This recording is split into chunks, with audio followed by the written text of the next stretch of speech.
is News Highlights with me, Dr. Ashashi Attah. Let's talk about the big stories that Nigerians are reacting to this week, and most importantly, the questions that they leave behind. Nigeria is having a very difficult but necessary conversation about healthcare.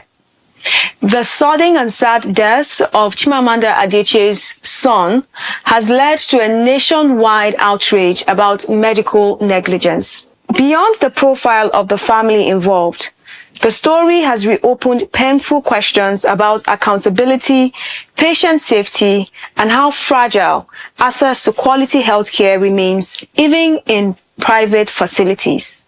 And in Kano State, residents have been left in shock and anger following a report that a woman, Aishatu Umar, died after a pair of scissors was left in her body by doctors after a surgical procedure.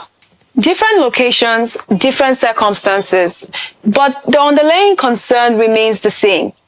A healthcare sector that too many times errors are fatal, and most importantly, accountability appears to be optional.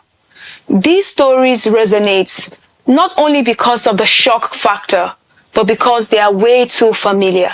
In Rivers State, political tensions continue to rise as the House of Assembly insists that they will be moving forward with their impeachment proceedings against the Governor Fubara. Lawmakers say no political negotiation will halt the process. What this highlights is not just a power struggle, but the instability that emerges when institutions are locked in a confrontation.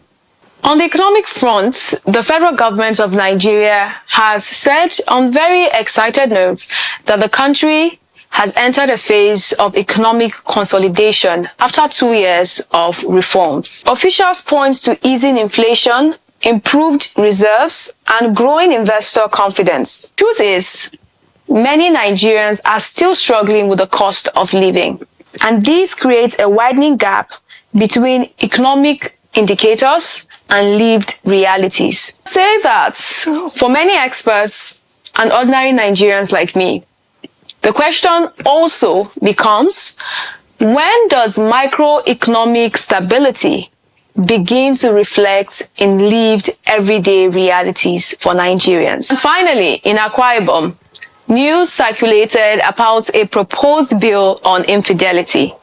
While the State Assembly has denied the existence of the bill, calling it fake news. Now, the reactions of Nigeria to that particular story is a story on its own. The speed with which this narrative spread reflects public anxiety about moral policing, state overreach, and legislative priorities. Even though these stories are untrue, I think to a large extent, it highlights a big problem: the trust deficits that exist between the citizens and the lawmakers. What they fear, they might choose, and what they also fear, they might ignore. Taken together, these stories remind us that they are not just headlines, but they are signals. Signals about trust, about accountability, governance, and the strength of our systems. It is important to stay informed, but it is even more important to do better when you know better. I am Dr. Ashashi Attah, and this has been News Highlights. Stay safe.